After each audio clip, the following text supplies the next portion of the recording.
Hey everyone, welcome to Positively Psyched with Rod Louden. Today I have the wonderful, cultural icon, savior of music and democracy, and maybe has been known to suffer from imposter syndrome, the amazing Mr. Robbie Rist. Robbie, welcome to Positive Psyched with Rod Louden. Thank you for having me. That was a very flattering intro. Well, I do my best. Very flattering. Yeah, and look at the microphone. You have a little nifty new microphone with Nifty new. a nice light show going on. It's very nice. Yeah, spent the big bucks of Good. $15. Yeah. Modern No, but technologies. that's the beautiful thing about now is if there was any sort of industry, it would be an awesome time to be in music because everything is rather inexpensive comparatively and the quality's high. Oh, yeah. So for people that may not be familiar with your background, why don't you give us a little run through the career and life and times of Mr. Robbie Rist? I complained my parents into getting me into entertainment when I was about 6. Wow. Yeah, and then I just started working, and because I had German immigrant parents, they were like, "You understand, don't you, that since you have started working at 7, we're German, and that means we don't stop. You have to keep, you can never retire. You have to be in this for the rest of your life." And, that was the handshake with the devil. Well, that, and if I got shoes sideways, again, they were German. So the threat went like this. We will yank you out of this business so quickly you won't know what happened to you. And then we will murder you, make another one that looks just like you, and no one will miss you at all. And I sort of took that threat very much to heart. Right. So this was something that was self-motivated by you at a very young age. Where do you think that interest in acting came from? I don't know. I think every performer is looking for two things. One is a way to express themselves because they don't feel like they're being heard the right way. And I think also one of my little go-tos is what I refer to as the hole. Everyone has a hole in them that they're trying to fill with something. And that can be anything from something very healthy, like, say, art, or something very unhealthy, like, well, say something unhealthy. And so Right. I still have that hole, and I'm still trying to fill it with this stuff. Because when I ingest the stuff, whether it's my own stuff or somebody else's stuff, it makes me feel better. And because of that, my entire ethos, everything that I do and say somehow has an attachment to a play or a movie or a song. I go through my life quoting song and movie words. Yeah, I'm prone to do that myself. So, Right. Your first gig at the age of whatever, 6 or 7, was on a really iconic hit show, The Brady Bunch. No. That's years later. Oh, wow, years later. It's actually 2 years later. 2 years later. What was your first gig? The first one was just a student film. Okay. Excuse me. And I think I had, so the way it went was I complained enough to my parents that I wanted to do this. And at first they thought I was just, every kid is playing Fantasyland because they're children. It's what they do. But I was regularly putting on plays for the dog, and I was regularly taking records to school and putting on the hits, whatever, aping and miming along to the songs and stuff like that. So I was always just kind of doing it. And I kept telling my parents, originally it's because I wanted to be in a monster movie because I was really obsessed with the Universal monster movies. You wanted to be fighting Godzilla? Well, no, I believe it or strangely.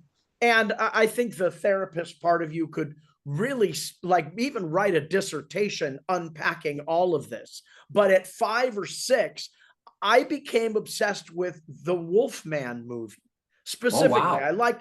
I liked all of them, but I don't know what it, I mean, all I can come up with is I have always felt a deep-seated melancholy. Even as a youngster, I always felt that sort of weird combination of happy and sad. And so the Wolfman story for some reason really appealed to me. I don't know why at 5 or 6, but here is a guy who was going to be alone his entire life. He was never going to know what being normal was. Oh, and somehow I don't know if and I'm doing this as an adult. So I don't remember being that age and going, he's sad. I'm sad. Right. Oh my God, I'm Lon Chaney Jr. I think that there was just something about it that got to me. But if you go through most of the entertainment that I have, ingested over the years, well, let's word it this way. My wife Allie and I will be in the car, and the radio will be on, and she'll out of nowhere she'll go, "You love this song, don't you?" And I'll go, "Oh my God, I love it very much. Why?" And she'll go, "Because it's very sad." So, I've always had this kind of like, I'm somewhat obsessed with the early 70s Sid and Marty Krofft live action shows like Lidsville and HR Puffin Stuff and Land of the Lost, because those specifically, although there's a lot of it that is going on at that time, and I think it's because the 60s, the man sort of did a number like that on youth culture, and in 1969 there was a whole crew of kids who graduated art school and film school, and they're getting jobs, and Sid and Marty Krofft are there going, what we need is some of that psychedelic kid stuff that everybody likes so much. Hire some of those kids. So they set about to creating HR Puffin Stuff, Lidsville, and Land of the Lost, which are 3 television shows about children that can't get home. And you never see it today. It is not, it seems like we were raised to be a melancholy generation, because I think a lot of the younger people that were making the art that we were digesting were a little like, man, we were so close to something amazing, and we can never go back to that. So I'm going to make a kids show about it. That's interesting. When you think about the music of the 70s, a lot of it was very positive. What are you talking about? Oh, come on. Run, Joey, Run. A song about a guy who gets a call from his underage girlfriend in the middle of the night. Her dad has just found out that they've done it. And the guy is losing his mind. And the guy does what I wouldn't have done, of course. He gets in his car and goes to his girlfriend's house where her dad is about to shoot him. And she jumps in front of the bullet. Don't tell me it was a happy You're picking time. One song. You're picking one song. What about Angie Baby?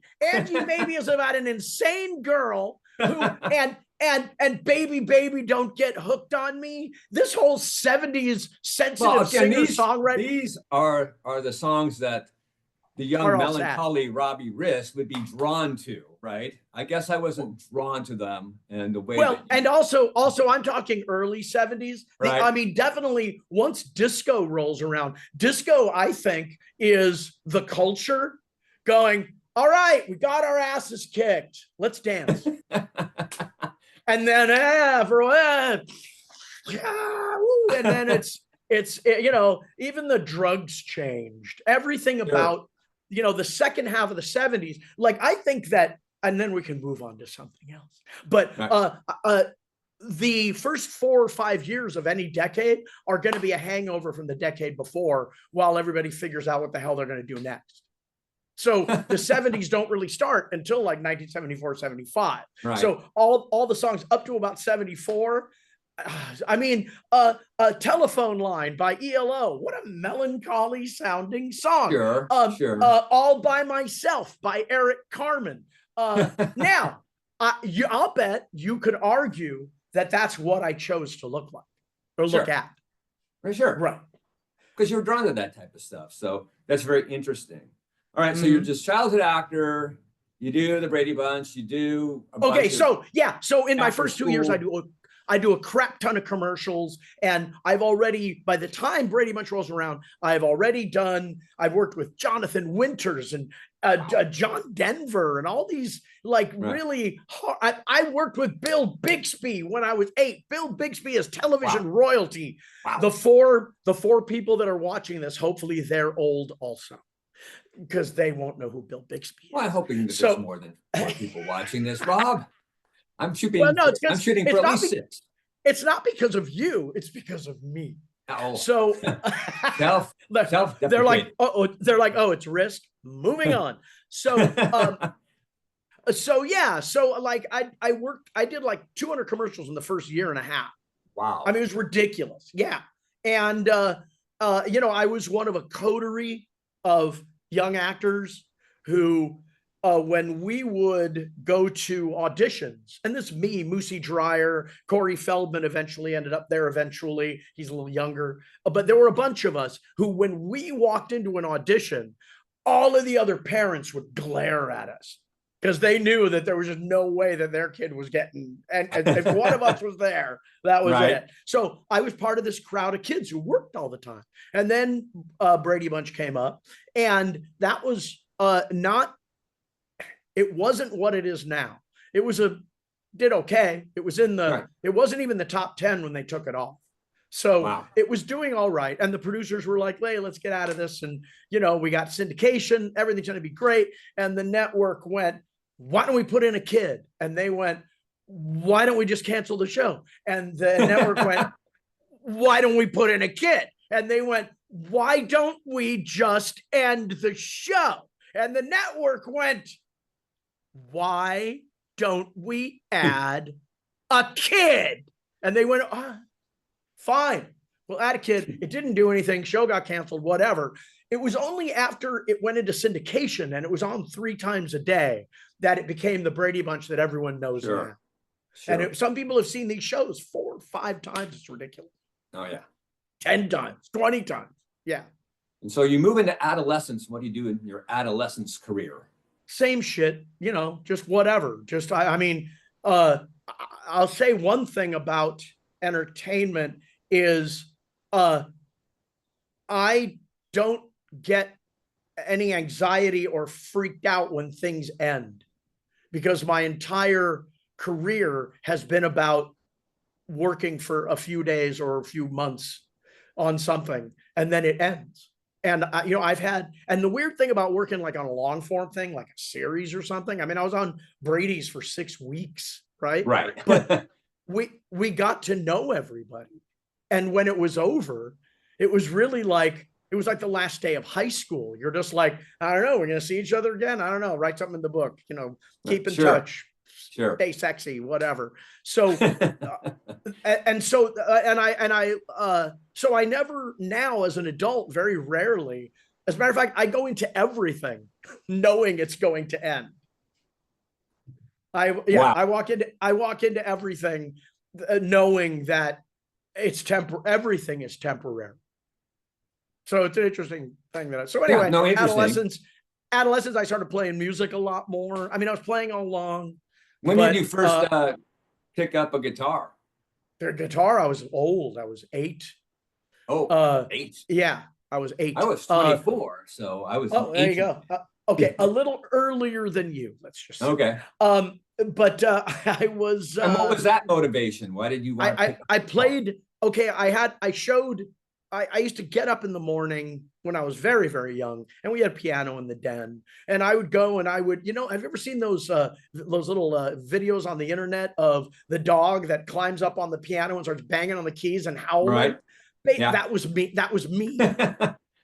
Okay. And so I would do that, and my parents were like, maybe he likes music.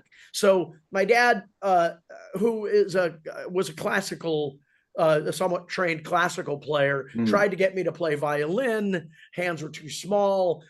Started teaching me piano, which taught me that you should never, under any circumstances, learn anything with a parent. Yes, you need a mentor that's someone else than your parent, for sure. I don't understand how both Tiger Woods and his father lived as long as they did without one of them going to prison. So so piano, my dad found a way to make piano very unfun.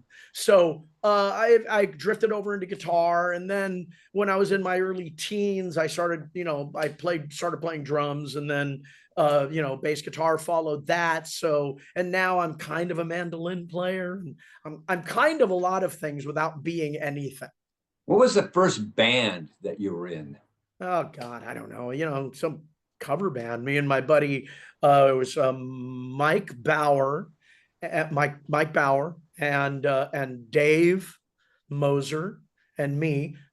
Paul Roden might have been there at the very beginning, and mostly it was cover stuff. And then when I was around 15 or 16, LA around 78 or 79 was kind of a hotbed. It was the new wave years, and people had skin ties and Cuban heel boots, and even some of the punk, Yeah, that was all going on. And it was also, Los Angeles went from a town where every hall, like the whiskey and whatever, was union, and you could only be in the union to play them. Well, they stopped paying their dues so they could just have anybody in there. So LA became this crazy. And so there was this a couple of guys who, like the guy who was teaching me piano and kind of mentoring me at the time. I managed to go, Dad, I like Don better. So Don and a friend of his, they were like, oh, why don't we put a band together and just start getting me playing in clubs? And I really took to it. And I realized that it's my favorite kind of live performance, because I'm not standing where someone tells me to. I'm not saying somebody else's words. It really is the thing that I was aiming for, I think, all along, which was just having my own form of expression. Because I believe that, and I believe we've talked about this, but I believe that when normal people communicate, civilians, people who are not art leaning, they say, Rod, I have a problem with you. And the problem is this: your behavior sets this thing off in me, and we got to find some way to make this thing work, or else we can't be friends anymore. Well, an artist will go, all right, I'm really upset, and I don't know how to tell you the words, so here's an interpretive dance. And so I think, and sometimes because of that, artists can come up with simple things in their art that actually have wider universal knowledge attached to them, if that makes any sense. So like most country songs, especially old ones, not the terrible new, I'm picking up my daughter in my SUV country. Back when it was white person's blues, there's a lot in, even in the funny songs. Jerry Reed has a song called She Got the Gold Mine, I Got the Shaft. So like, but you don't understand what I'm saying is that you really get the story just from the title. So this is something I think artists can do that that not necessarily non-artistic people, they can't really put those, they can. We lost you for a second.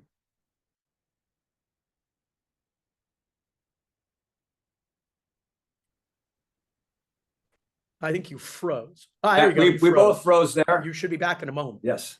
Okay. So internet, that's why. Right. So yeah, are you there still? Can you see me? Hello, yes. Yes, you're back. So yeah, a non-artistic person doesn't really have, it doesn't make the little brain leaps to come up with something like, I won't get over you until she's under me.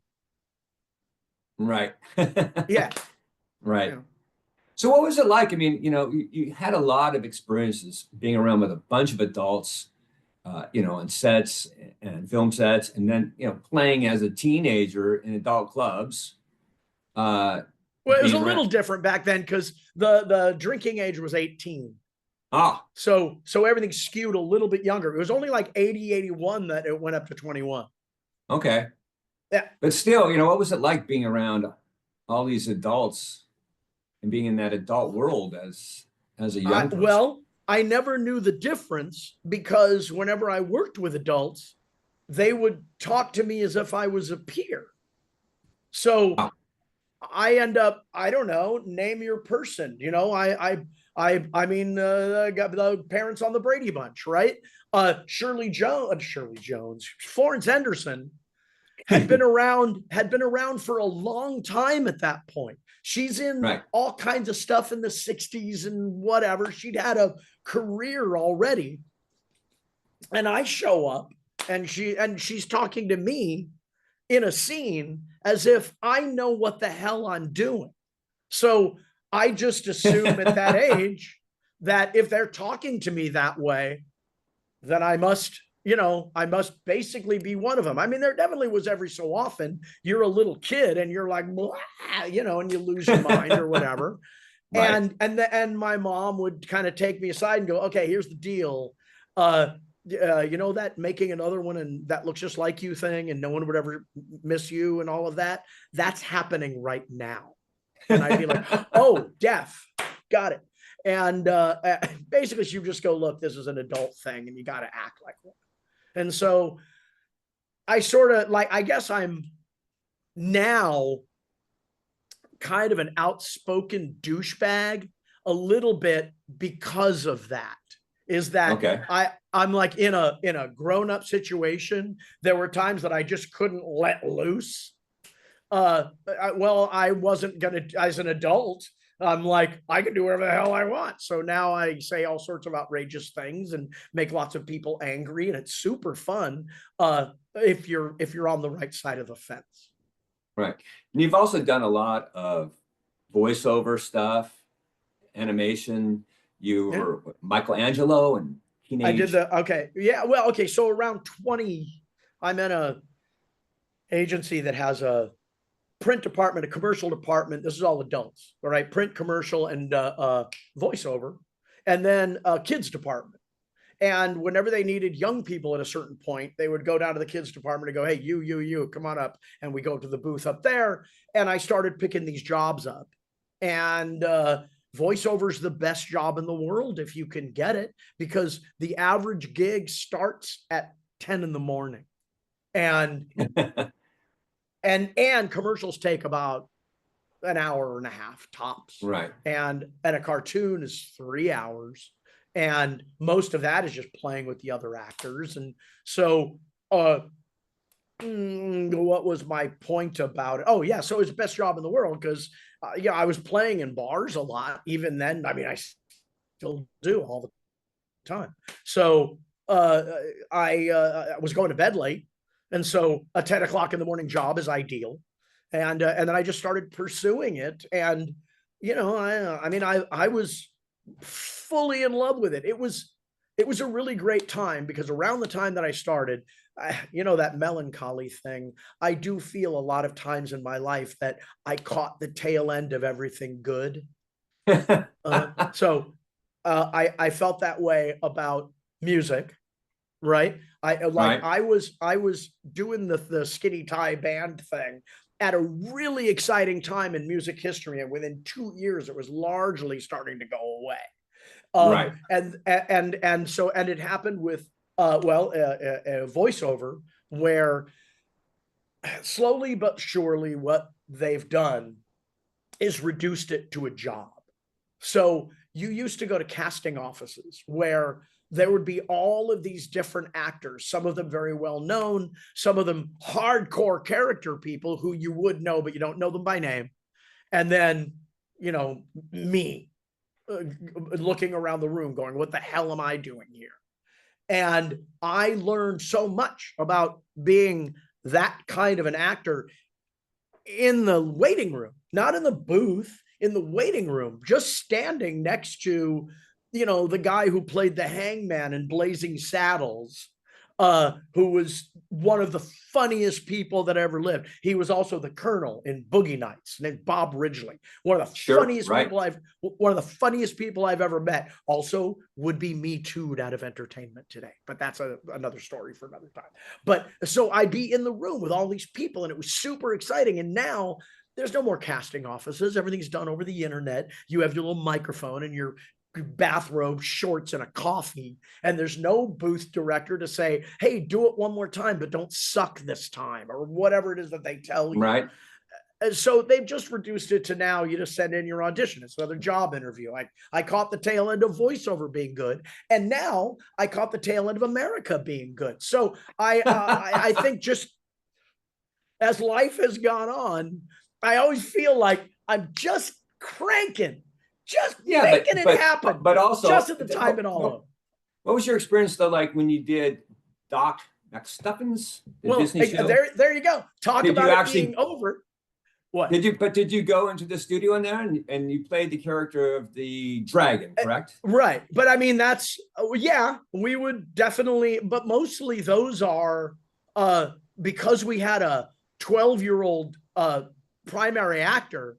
We didn't do the shows together. We did them all one at a time. And I do find it interesting that we had every week a major guest star, like Patti LuPone was on our show. And what's her name? Gina Davis was on our show. I never met any of them. But anyway, my point though about the tail end of everything being good is Doc McStuffins ran for 5 years.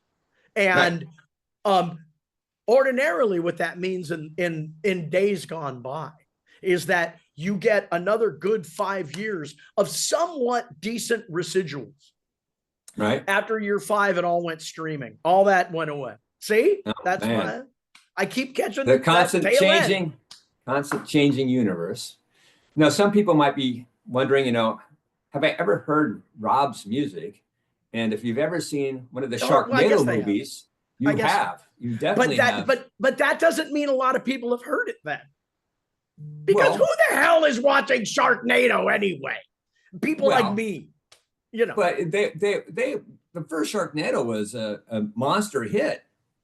And you even had an on-camera role in there, and I think one of my I'm in 6 also. You're all okay. But I remember you saying that you were like the only character in Sharknado that wasn't killed by a shark. In the first one, yeah. I do. In the end, they rectify that problem. And how were you killed, Robbie? I'm killed by the Hollywood sign. but not before saying my mom always told me Hollywood would kill me. Which is a great line. Did you come up with that, or was that in the script? Yes, I did. Yeah, I did. Well, Anthony and I, we've been doing the director and writer. He kind of he's not the. Okay, so there was a writer on the thing, but the reason it's good is because of Anthony. So Anthony and I have been doing things since the 80s. And so this was just another one of his things. But for some reason, so let's see, we did that. We did his low budget horror film called Boo. We did a Headless Horseman film of his. So he does these. He worked a lot for the Asylum, which was this company, did the Sharknado movies. They do all the shark films. Double-headed shark meets, a sharktopus. Right. So they do those, and they also do these things called mockbusters, which are low-budget knockoffs of high budget movies. So when the movie Battleship came out, they made a movie called American Battleships. That's of course a alien invasion film. It's the same movie, just made for $9. So he worked on a Headless Horseman one because Tim Burton did, and then there was a Hansel and Gretel one because I think Nathan Fillion was in one at the time. So I've done about, plus his zombie movie. We've done songs in all of these different things. There's on YouTube, there's if you just type in Quint Topic, a whole bunch of songs come up. We did a bunch of Christmas songs for a Hallmark movie. Yeah, I mean, anytime you hear in one of those Sharknado movies a pop song, it's either him singing or me, and I'm playing everything. And you know, I don't know, Well, just that's pretty another cool. job, right? It is. No, it actually, I'm super proud of the Sharknado thing because I'm a big B movie nut, and I like nature run amok films. That's one of my, I love nature run amok films. So, and I got to be in it. I got to be part of the creative process, which is always appealing to me. I actually, I'll read your words, I'll stand on your piece of tape, but I guarantee you what I come up with is going to be better than what you have. So, which, as you can see, I don't work very often, probably for that. Well, I don't know. It seems like you're working a lot, but it's interesting, being part of the creative clan, it's kind of a dual-edged sword. On one side, you really want to create art and music, and you want to put it out there for people to see. But then as soon as you do, you're like opening yourself up to criticism, judgment, someone saying, what a piece of crap. And you can even, I know for myself, one day I may write something and think it's great. And the next day I look at it and go, oh my God, this is awful. So has that been something that you've struggled with as a creative in your life? We all do. Right. I mean, but also if you're doing it for any other reason than for yourself, get out now. Don't do it because you want to be loved. Don't do it because you want to make money. Those are all the wrong reasons, because both of those will make you very sad. Because more often than not, I would say more than almost any other business, art is built on failure. So, and it's built on repeated failure. So even in one project, you lay out your outline and you go, oh God, this is awful. And then you look at it the next day and you go, maybe if I fix that, it'll be fine. And then the next day you look at it, you're like, oh, no, this isn't actually terrible at all. And then 2 days later, you're like, no, this is really terrible. And I think it's because of me. I think I'm terrible. And then, you know what I mean? So it's this constant, you're going to be fighting with yourself enough. Don't worry about the universe. Don't worry about how the universe is going to feel about it. Yeah, that's interesting. So a colleague of mine, Dennis Palumbo, who is a great writer, he wrote My Favorite Year, the movie. He was on Okada. Are you kidding me? He's begging to be made into a musical. Okay. And he's written a ton of mystery novels and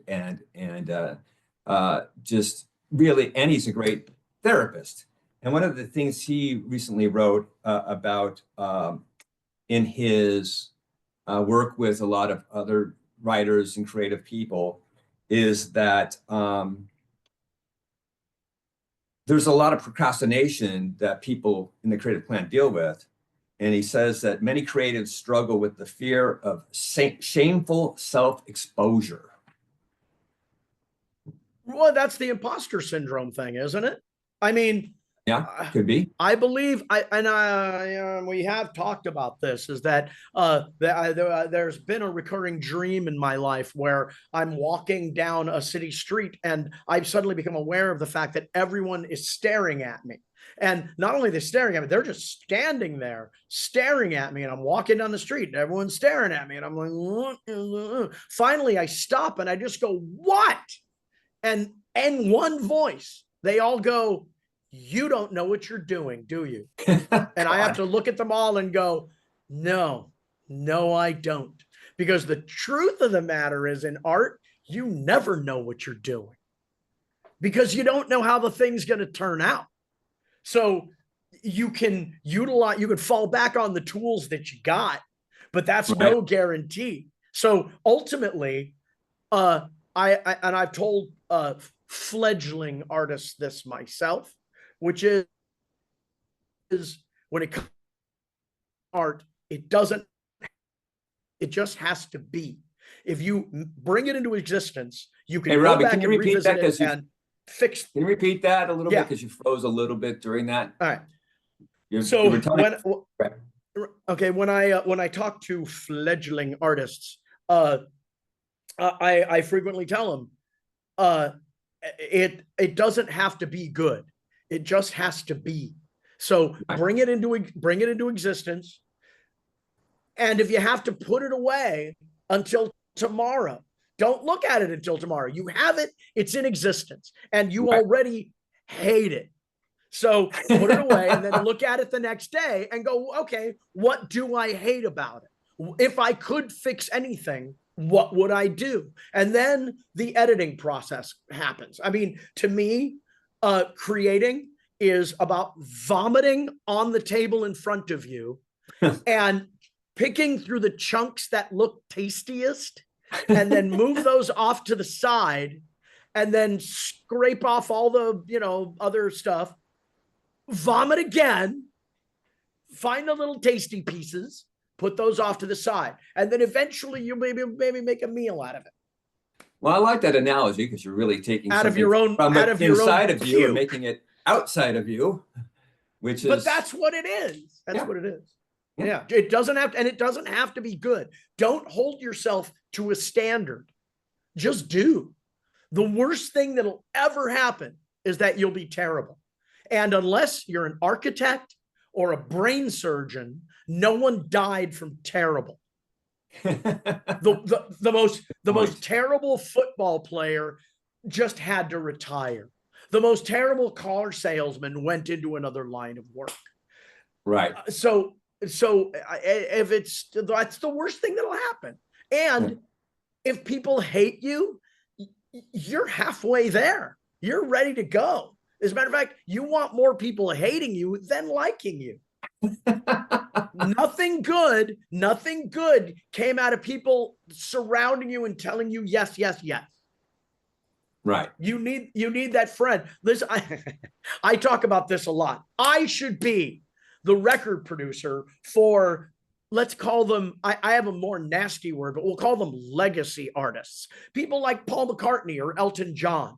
They need me as record producer so I can be in the room with them and unafraid say, I understand that you are a genius. I have been following your career my entire life, but what you just played me is not genius. And I think everybody needs an ear like that in their lives, but you have to trust them. It can't just be anybody. Yeah, well said, So do you suffer from creative blocks at times? And if you do, what do you do to get over? What do you all the time? Yeah. I never don't.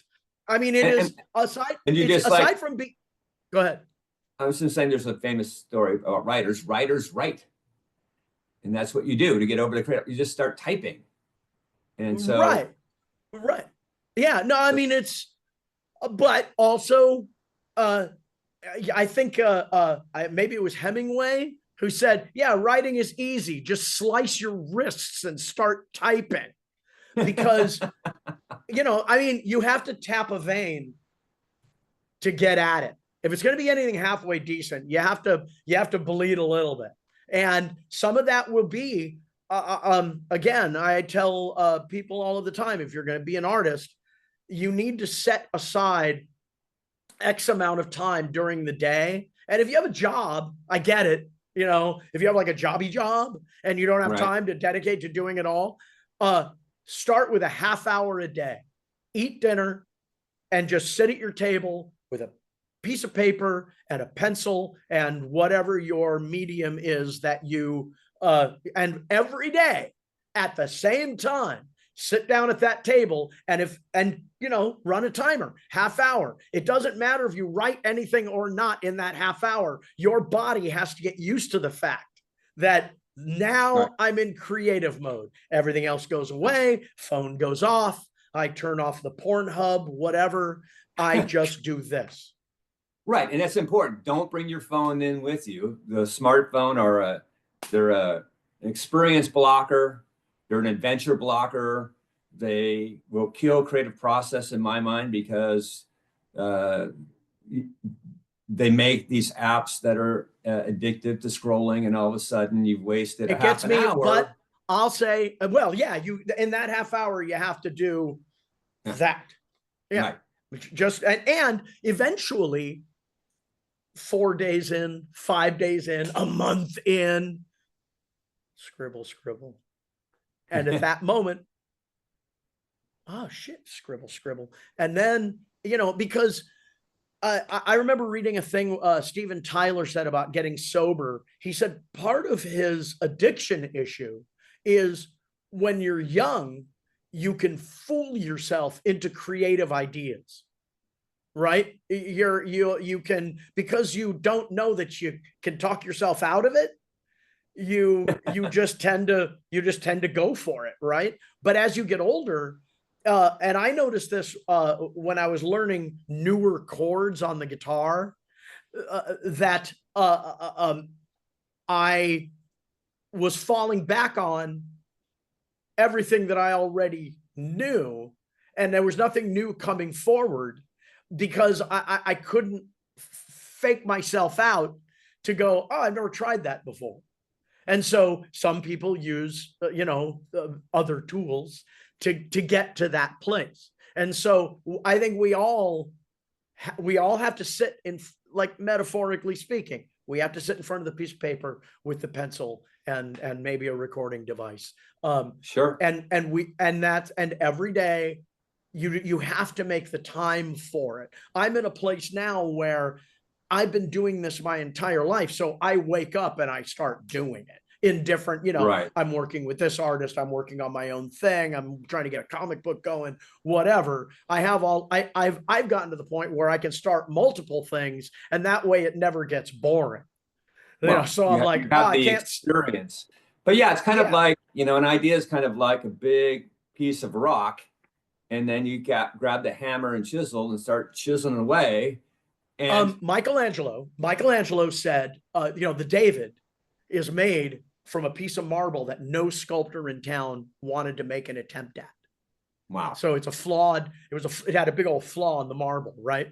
Wow. And he was interviewed by someone back in the day, and they said, so you made the David out of a flawed piece of marble. What was your approach to that? And he went, well, I looked at it and I just basically cut out everything that didn't look like David. And so this, once you reach a certain place, he saw the figure. He didn't even see a piece of marble. He saw a figure in the marble and just said, I just got to knock off the pieces that don't look like that. So I'm at that point where I'm just like, well, even if it's not going to be great, we can still finish a thing and see what happens. I mean, most of that Sharknado stuff is demos. We had no money and no time. So every song in those things is actually, we did it, like we wrote it and performed it in a day. So, up it goes. Could it be better? Hell yes. Of course it can. Is it done? Yes. Right. And that's another point, it's like perfectionism can get in the way too.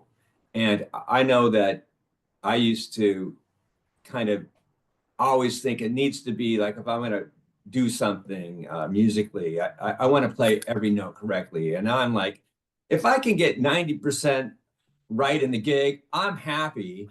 And Rod, I regularly make 40 at best.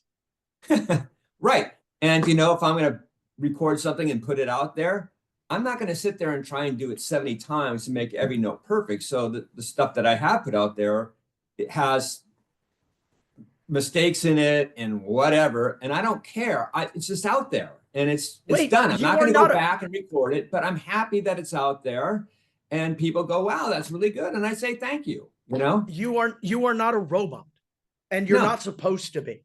Right. And apparently Eddie Van Halen hates Eruption. He hated Eruption. He says there's like a blatant mistake in Eruption. The first song on there. We would never know. Right?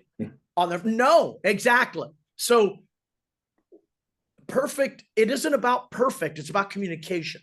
Do you get the point across? And that's because art is not about perfection. It's about communication. I've seen and connection. Yes, I've seen in person the Guernica, which is this painting that Picasso did about the Spanish soldiers coming and decimating his town of Guernica when he was a kid. And it takes up the wall. I mean, it's about 15 feet high and maybe 3 times as wide. And it's this abstract painting, right, of this event. And I remember sitting on a little bench, you know, a few feet back, and I was drawn. I was driven to tears by it. Now, I'll bet you Picasso would look at that painting and go, fix that. Yeah, of course. It's, I mean, I have this image of Michelangelo and the Pope, you know, and Right. and they're looking at the ceiling and it's still drying, right? But somebody from the church has to sign off on the work, of course. So, Right. you know, Michelangelo's there looking at the ceiling, Pope's looking at the ceiling. He's like, Michelangelo, I got to tell you, this is truly the Lord's work. And I see Michelangelo going, fuck. And the Pope going, you know, we're in a church, right? He goes, Right. yeah. We're in a chapel. I could have moved the fingers. Fine. Yeah. Whatever. Are we done? You know what I mean? And he went on and made another painting. So art is about communication. It's not about good. It really is. And that's really important for any artist out there. Just get it out there. Face your fears. Yeah.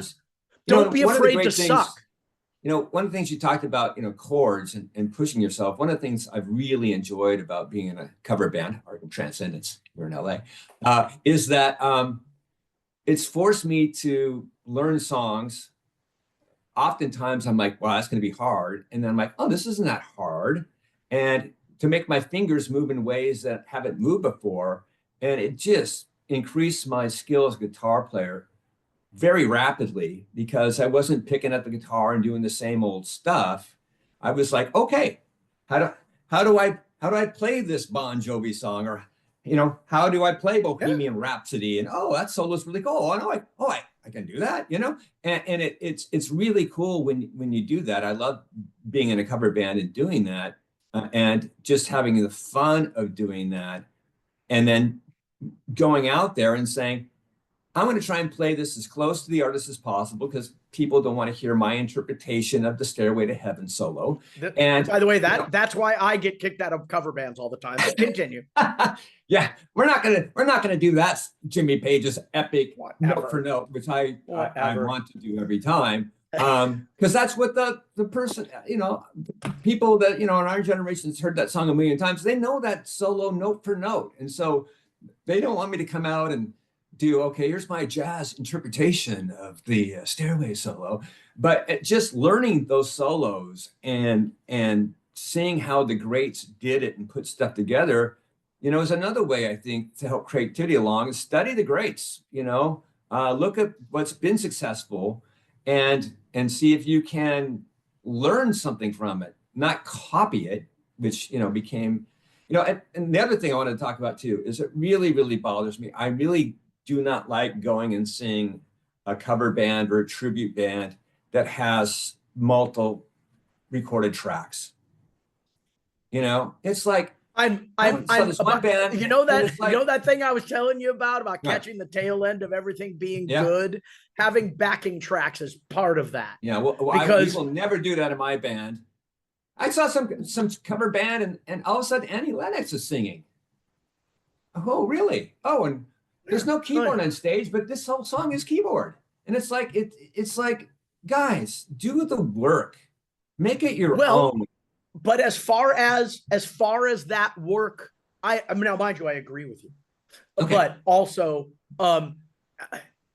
in the world that we live now, that is not the art I necessarily choose to appreciate. To me, I would rather watch someone who is even not that technically gifted, but having the time of their lives up there. I would be more inclined to walk up to that guy after his set and go, that was amazing. Then, I mean, the other band that you're talking about, I'd go, man, that was quite the technological achievement.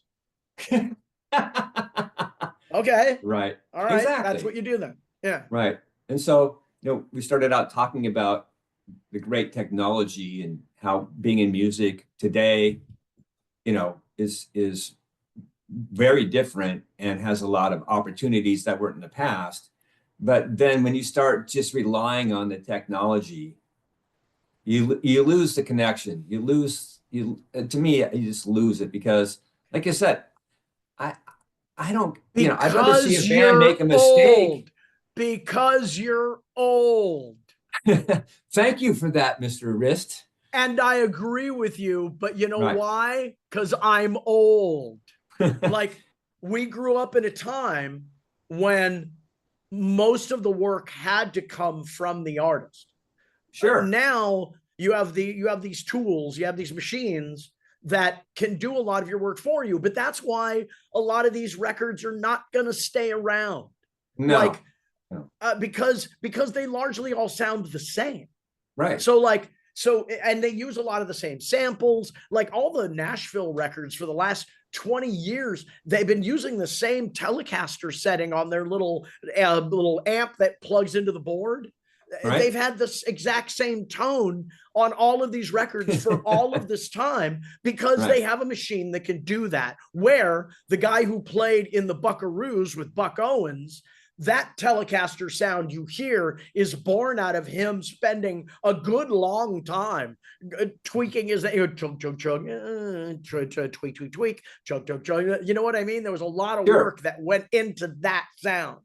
But also, there's nothing we can do to stop it. And we're this far away from AI writing all the songs anyway. It's going to be like Gattaca, where they're only going to want to hire people who are genetically enhanced. Right. Yeah. No, it's a rapidly changing environment, and I always tell a lot of clients, that I didn't have a cell phone until I was 37 years old, and it was just a flip phone, or a computer until I was 37, and it was the greatest gift in my life not having those things. Yes. Right. Yes. Oh, no. Once I was the last person to have a pager. Last person on earth. Yeah, I was like, I hate the leash. And then it's like, I need to find a phone to call this person. Yeah. And now I can't live without it. I mean, it kind of sucks in that respect, but also, now I don't want anything terrible to happen, but part of me is glad that I'm 60 years old and, maybe 20 years at the outset and I'm out of here. Great. Because by then I'm just going to be Ebenezer Scrooge anyway. I'm already 2/3 of the way there. Yeah. And by then the singularity, where AI becomes self-aware, is probably going to occur. Yeah. And the integration then of that into the human tissue, I'll be like, go get him.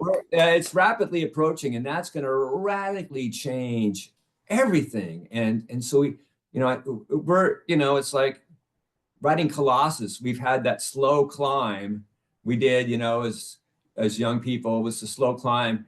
And then, with the advent of the internet and specifically really the smartphone, it's coming over the top, and now we're just flying down going, oh no, this is scary. And what's that loop ahead? Yeah, well, we don't, I mean, I felt as though, and again, maybe it's because I'm old, but I think that I was kind of along with where popular culture was going for a long time. Even the parts of popular culture maybe that I wasn't necessarily all that into, I at least was I didn't know that we'd end up here. And I didn't know that we would end up in a place where, at least America is a place where art is treated as something unimportant until it's important. Up until then, all art that people want to ingest is about if it's cool or if it's making a lot of money or what have you. How can it be monetized? Right. And so, and what that does, of course, anytime you want to monetize something, I was on that Turtle movie, right? Okay. Well, the first Turtle movie is a product of, yes, the film studio wanted to sell toys, but the guy who directed the movie really liked the comic books and he wanted a comic book movie. And so this Sturm und Drang that they had kind of created a piece that stands alone. Everything that followed after it was a cash grab. And this is what I mean. So, and the cash grabs are never as good. The first 2 Star Wars movies, yay! And then crap, because cash grab. You know, this is like, we're in a world now where it's not even about millionaires. It's chrono dollars. It's having $1 trillion now. And so that's only going to create an environment where people who don't know the meaninglessness of that are going to look at that as if it is something meaningful. Right. Being a trillionaire gets you nothing aside from buying an entire country. Aside from that, being a trillionaire, your life will not be better. Look, okay, $1 million in the bank means that for a good long time, you can pay your bills. $5 million, even more so. Once you start dealing in 10s or 20s, what do you need? What more can you not buy a car? Can you not buy a goddamn super yacht with that? Come on. Where's the struggle? And where's the beauty of the struggle, you know? But that's for a different show. But yeah, because you know, and I hate it. Well, you know, we're all going to experience the same thing on our deathbed, and that anything material that we acquired in life is now completely meaningless. What do you mean? You know what? I don't want to sound like Nietzsche here, but our memories are meaningless. Everything about us is everything about us is meaningless, except for the people who. Here's one of the things I say about art, but it doesn't have to necessarily be art. It could just be somebody who had such an interesting life that people tell those stories for time to come, right? But art, I heard Penn Jillette say this, that art is a fuck you to death, because what art says is you can take the meat sack. The meat sack is all yours, but my soul is still kind of here. Right. So, but largely, most human beings leave the planet and within easily less than a generation, completely forgotten. So we have to make our own meaning, I guess, is what that all means. And live in the now, you know, live in the now. The breath that we're taking now is just as important as any breath we'll ever take. So I'm much happier living in the past. That way I know when something sucks, I can see it coming. Well, Rob, on that note, I want to thank you for on that happy note. On that happy note, back to the melancholy and the poor wolf man. And you know what you should do is you should, at the end of every show, you should do like a psychological follow-up going, well, okay, here's what I learned from that. That dude's weird, you know, or whatever. I think that I'll take that in consideration for a few seconds, and I don't but anyway, thank you so much for coming on Posse Psyched. And thank you. And I mean, best of luck to you. I hope this thing does really well. I think it's a really I think people in your line of work have actually a lot to offer to the talk show format, because you know, you're kind of looking in between the lines at things that most people don't. Well, thank you for that gift, man. Thank you. I appreciate I'll wear the t-shirt. All right, brother. Until our paths cross again, thanks and namaste. Sign to the devil to you, sir.